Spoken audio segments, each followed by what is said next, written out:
Welcome to the Supported Living Property Podcast with your host, me, Lisa Brown, the place to learn about supported living property investing. Hi, Suzanne. It's great to have you here today. How are you? I'm good, thank you, Lisa. How are you doing? Yeah, I'm good, thank you. I'm good. I'm a little bit hay fevery, Lisa, so apologies if I do some horrible coughing all the way through. It'll be me too, because I've got, as I've been saying in other episodes, I'm post-COVID now, so I'm just a bit coughy too. So, I think there's a lot of it. We'll crawl our way through this. Yeah, good. Absolutely. Now, obviously, you've been on the show before, Suzanne, but we're talking about something different today. But do you want to introduce yourself for people who don't know who you are? Yeah, sure. My name's Suzanne Gale. I work as a freelance sort of associate working generally across supported housing and supported living. I've worked with providers, I've worked with local authorities, I've done a bit of work with health. I quite often do a lot of work in terms of funding the support side of things, but I've also worked for landlords as a managing agent of services for people with extra support needs. And I suppose my two areas of specialism are learning disabilities and domestic abuse and VOG issues. So so last time I think we talked quite a lot about sort of the LD side of it, and today obviously you've asked me to come and talk about this side of it, which is really complicated at the moment. And that's why we need to have this conversation, I think, isn't it, to help people understand it. So in your current role, what are you actually doing at the moment? At the moment, I'm working for a council on their front door access care management system, part of which is domestic abuse. And also they're looking at people with additional needs with general housing, homelessness, supported housing related support and substance use as well, because of the enormous overlap between all of those service groups. And it's a very interesting concept because we're talking about sort of not having to repeat your story and go through that trauma every time you explain it. But there's lots of challenges there in terms of kind of releasing bits of information and GDPR and stuff like that. So it's a very complicated, challenging project, but very interesting, and hopefully will minimize or mitigate some of the risk against horrific end of homicide reviews where we're just saying we all knew, we didn't share. And I think that's one of the things that the council's trying to challenge, is that if we've got it, we need to know it. So when and especially people that are very vulnerable, let's minimize the risk to them as much as we can. Fantastic, because that is always something that comes out repeatedly, every single time. I mean, we spend thousands and thousands, tens of thousands of pounds on every review that pretty much comes out with the same outcome every single time, which is we're under-resourced and we didn't share the information appropriately. So people are very scared about sharing information because they think they're going to get done for GDPR, but actually safeguarding says we should be sharing that information legally. Fantastic. Now, obviously, we're talking about domestic abuse today, and I think it's something a lot of property investors talk to me and say, "Oh, I'd love to provide a property for domestic abuse." Something that appeals to a lot of people. I think from a kind of like a social impact investing point of view and making a difference. It's something that resonates with a lot of property investors, definitely. But I think they have a kind of image in their head of the kind of property that is appropriate for domestic abuse. And so, I guess to start with, what kind of properties are needed? How has the accommodation kind of landscape changed, and what kind of provision is required, really?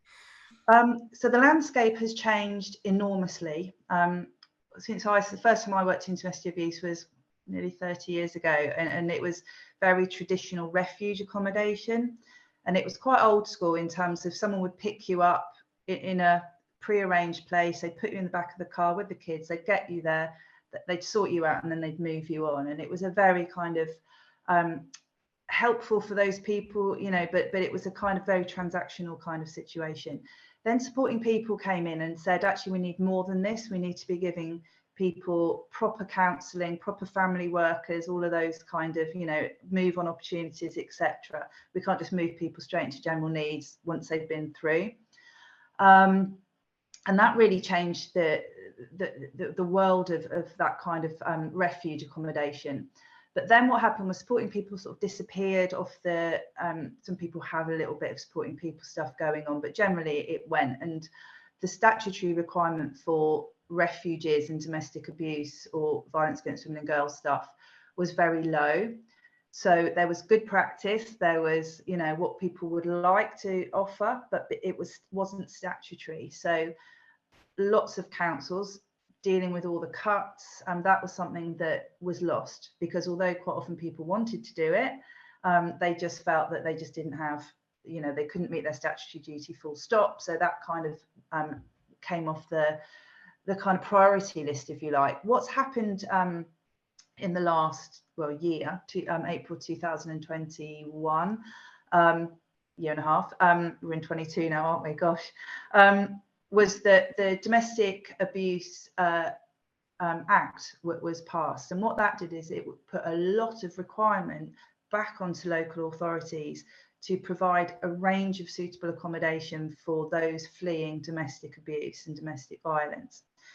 Now, there remained a lot of refuges during that interim period, but they're very kind of box standard refuge, if you like. And what does that mean? I guess, you know, for people may or may not have an image of what a refuge actually is, but hardly anyone has ever been to one, have they? So what actually is a refuge? You don't go to one unless you commission one, or unless you're in one. No, because they're hidden and they're secret, quite rightly, for obvious reasons.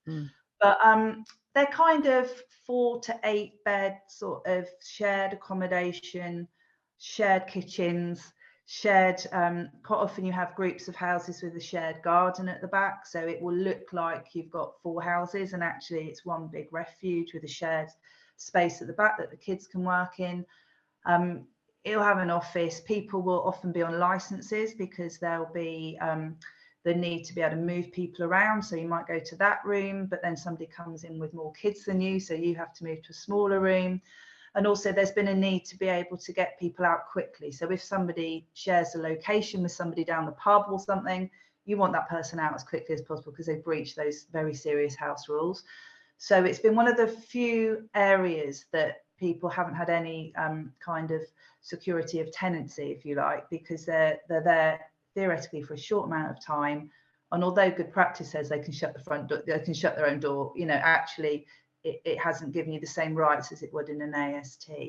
So it's a shared accommodation. People stay there for, I mean, it used to be between about 8 months and a year and a half, but some people come in and go straight away. But yeah, it's shared accommodation. And you kind of go in and you just have lots of women and lots of kids helping each other out. In theory, that's the joy. But obviously, that brought with it a lot of challenges in terms of not being able to meet a lot of people's needs. One of the ongoing ones was if you had a child, a boy that was over either 7 or 11, because you couldn't have any male people in that refuge. So when a boy turns a certain age, that makes it unsuitable for that family to stay there. And then, yeah, you can see from both sides why. So, you know, lots of women were stuck somewhere unsuitable because they had a teenage boy. Also, increasingly, we've got lots of people that just didn't fit. So obviously there's the gender issue is floating at the moment in terms of kind of, you know, is how somebody identifies themselves suitable for whether or not they're able to go into a refuge. We've got people in same-sex relationships that may not feel comfortable, because obviously if you're going into a refuge, a women's refuge, often the rule is that you can't have men knowing, but actually if your perpetrator's a woman, that makes that tricky. And obviously we've identified that there's lots of men need that kind of support as well. But also there used to be quite a lot of rules about if people had needs that were too high for refuges to take. So if people had any kind of substance use issues, or if they had any mental health issues, people didn't have, they weren't very physically set up. So if you're in a wheelchair or you had mobility issues, you couldn't get in. And one of the highest risk groups that we know are physical and learning disabilities. So if you were in a learning disability environment or at home and you were being abused, it was quite likely that a refuge wouldn't take you because they wouldn't have a support mechanism to be able to manage you. So so the old school refuges still there's a place for them. They're very helpful. They're a good sort of crash pad for people that are in immediate need, that need out tonight, and they need to go somewhere with a group of people that go, here's your bed, here's some food, here's some cuddly toys for the kids, and we're going to help you. Brilliant. But for lots of people that doesn't work, and there isn't that was what came out of that Domestic Abuse Act, really, that we need to be much more flexible. And so what's the provision looking like now, or what's the aim for things to look like? So the aim of kind of what happened with the Domestic Abuse Act is that it put a statutory responsibility on tier 1 authority, so people that were the sole either the sole authority or had overall responsibility for districts, etc., or then metropolitan groups. So it said to them that you have to have sufficient provision to provide safe accommodation for people fleeing domestic abuse, full stop. Now, you know, where do you go with that? What does that look like? So there's a number of ways that that's being managed. One is that we've got dispersed safer accommodation. So if you like, mini refuges. So people are going into a designated flat somewhere where they've got support going in, but it's a safe property, a secret property as a refuge is as well. So, and that's obviously great if you've got a family with older kids, or they need a specific support package around them. So that would be one individual family or one individual person by themselves, rather than any element of sharing. Yeah. That said, I think they are starting to say, actually, just bunging someone on their own maybe isn't the best thing if you're in that situation. So 2-bedroom flats potentially, or a 3-bedroom flat with a space for the kids to go in. You know, especially if you've got a small group of men, or you've got, you know, just people with specific support needs that actually might be able to support each other, might be helpful. So I think people are being a little bit more creative there, and not just saying single occupancy might be the best way forward. So there's lots of quite creative work going on in terms of what that looks like in terms of safer accommodation. You know, in terms of just street property, a spot in a group of flats that maybe, you know, other people aren't going to know that it is a supported accommodation, and that people can feel quite safe, that's got an entry thing, etc. So that's a kind of model that we're going for. Also, there's a real push to lots of us that have worked in this area are kind of always a bit like, why does the woman or the victim have to leave? You know, so actually another thing that's really taken off, it's been around for years and years, but it's growing, is something that they call sanctuary funding, which is basically saying, we'll make you safe, you don't have to leave. Actually, what we'll do, and most councils will have something that most councils will call sanctuary funding, that's usually funded by the police, that says, actually, we'll come and make your flat safe for you, or your house safe for you, rather than you know, you having to run. Which makes a lot of sense, doesn't it? If you've got kids in school, if you've got, you know. And I suppose that the issue is, and what this act has noted and finally understood, if you like, is that it's so complicated, DA. It's always been complicated, but I think people didn't really get that it was as complicated as it was. But we do now have the real additional things. We've got lots of people, for example, there's women here on spousal visas that are scared to leave because they're illegal if they're not with their husband. Obviously, there's all sorts of honour-based violence that goes on that's very different from other kinds of abuse that traditionally we've known about. And it involves a completely different support package around it. Absolutely. We now understand much more about the link between people that kind of go into repetitive abusive relationships, and actually that's because often they have a history of an abusive relationship with their family, or they've been in care. So actually moving that person away from that relationship isn't going to solve their problem, because they're going to go into another one, because it's part of their psyche and part of their support needs. So actually that relationship actually isn't the issue, it's the rest of their issues that are the issue. And actually, whereas other people, you have to get them away from that one perpetrator, because that one perpetrator is potentially going to kill them. You know, so they need very different types of support, and abuse is very different. You know, and then we know gang issues are going on in lots of the big cities especially, and we're getting young kids out of gangs because they're being abused by the gang leader or the other gang leader. There's all sorts of really complicated things going on.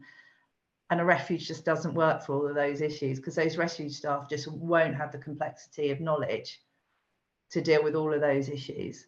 Absolutely, because they're all so specialised, aren't they? Each one of those situations so specialist. Yeah. And what we've kind of really caught up with is that domestic abuse, it goes on with so many of those client groups. Say it's not just a woman with a man beating her up and she runs away with the kids with a carrier bag, the old school idea about what that was. It does happen in homes, it does happen in various cultures in different ways. It can be the dad, it can be the uncle, who's been allowed to hurt somebody. It's not always sexual abuse, it can be financial abuse. That might be why they don't pay their rent, and all of those kind of things that are so linked to accommodation that we have to be flexible in terms of the accommodation that we offer. So it's very complicated, Lisa, sorry.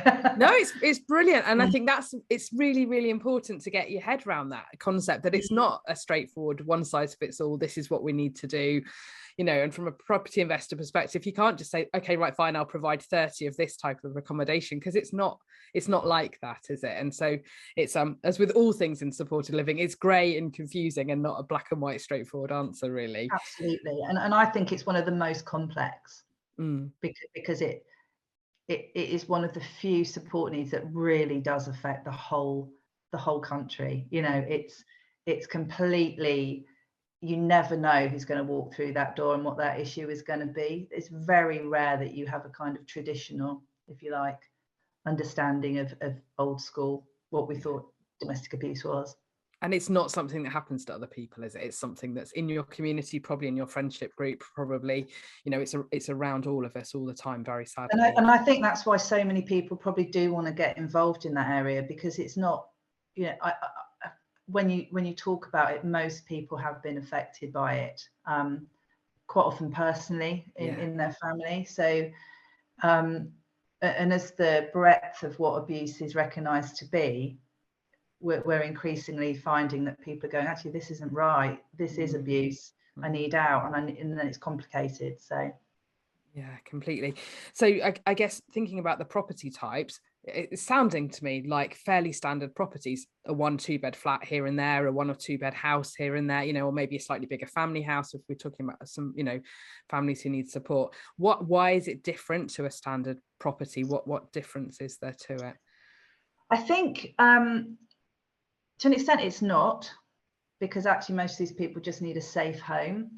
I mean, there are lots of things that you can put in to make that a better option for somebody. So things like having camera doorbells as standard, really good locks on the windows, emergency alarms, maybe. The police often, especially with things like the sanctuary stuff, they'll have an alarm that you can use.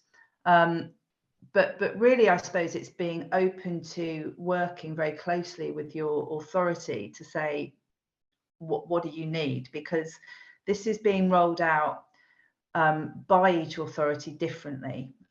They've got to have a needs assessment. Now, that's really hard. If you can imagine trying to work out what you need when so much of domestic abuse is hidden, that's really, really hard. And one of the things that they've lots of authority, it's in the domestic abuse guidance, but it's buying for specific group people. So a lot of it's just having vacant properties that are available, if you like, and saying, actually, we've got this many that are accessible to people, because, as I say, people that are physically disabled are one of the highest groups of those that are abused. So that's something that people continually look for, is places where people can instantly get in. So an accessible property that's not got stairs, that's maybe wheelchair access with an accessible bathroom, something like that would be. Yeah. And I mean, I think generally, supported living, generally, you're onto a winner if you've got an accessible property.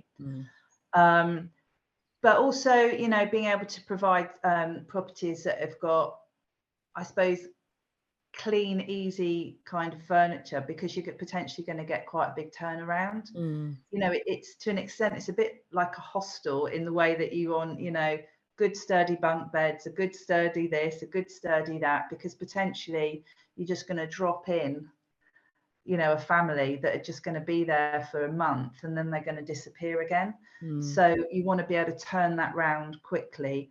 Definitely providing furniture as part of that tenancy is definitely something that I think needs and things like soft furnishings like bedding and towels and things like that, I guess, if people nothing. If literally people can just drop in, because quite often people do go at night, people often leave without very much.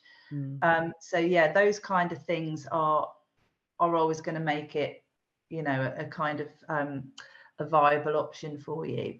But I guess really, I think you're looking at getting a really good relationship with your commissioners and finding out who they're working with in terms of providers, to say, like, what do you want? You know, like literally, what do you need?